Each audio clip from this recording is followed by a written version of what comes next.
ഞങ്ങൾ പൊതുവേ ഒരു സ്റ്റുഡിയോ ലവറാണ് കേട്ടോ. ബാംഗ്ലൂരൊക്കെ ആയിരുന്ന സമയത്ത് മിക്കവാറും സ്റ്റുഡിയോയിൽ പോയിട്ടാണ് പർച്ചേസ് നടത്താറുണ്ടായിരുന്നത്.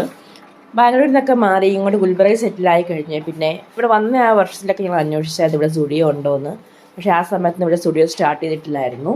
ഈ കഴിഞ്ഞ 2 വർഷത്തിനുള്ളിൽ ഇവിടെ സ്റ്റുഡിയോ സ്റ്റാർട്ട് ചെയ്തു. അത് കഴിഞ്ഞ് പിന്നെ മിക്കവാറും ഞങ്ങൾ സ്റ്റുഡിയോയിൽ തന്നെ വന്നിട്ടാണ് ഡ്രസ്സും കാര്യങ്ങളൊക്കെ മേടിക്കുന്നത്.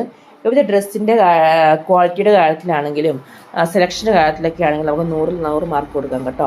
അത്രയ്ക്ക് നല്ല സെലക്ഷനും ക്വാളിറ്റിയുള്ള ഐറ്റംസാണ് കേട്ടോ ഇവിടെ ഉള്ളത്. ക്രിസ്മസ് ഒക്കെ ആണല്ലോ വരുന്നത്, അതുകൊണ്ട് ജേഡിനും സെറാക്കൊക്കെ ഞങ്ങൾ കുറച്ച് ഡ്രസ്സൊക്കെ പർച്ചേസ് ചെയ്തു. നല്ല സെലക്ഷൻ ഉണ്ട് കേട്ടോ, കുട്ടികളുടെ ഡ്രസ്സിനൊക്കെ നല്ല സെലക്ഷൻ ഉണ്ട്. ഇനി എനിക്ക് ഷിജോയ്ക്ക് അത്യാവശ്യം വേണ്ട സാധനങ്ങളൊക്കെ മേടിച്ച് അതൊക്കെ കഴിഞ്ഞ് നല്ല റഷായിരുന്നു കേട്ടോ. ഇന്നലെ സൺഡേ അല്ലേ, അവിടെ അത്യാവശ്യം നല്ല ആൾക്കാരൊക്കെ ഉണ്ടായിരുന്നു. ഞങ്ങളെപ്പം വന്നാലും സ്റ്റുഡിയോയിൽ ആൾക്കാരുണ്ട് കേട്ടോ, അത് വേറെ കാര്യം. അങ്ങനെ അതൊക്കെ മേടിച്ച് ബില്ലൊക്കെ പേ ചെയ്ത് ഞങ്ങൾ നേരെ വീട്ടിലോട്ട് തിരിച്ചു.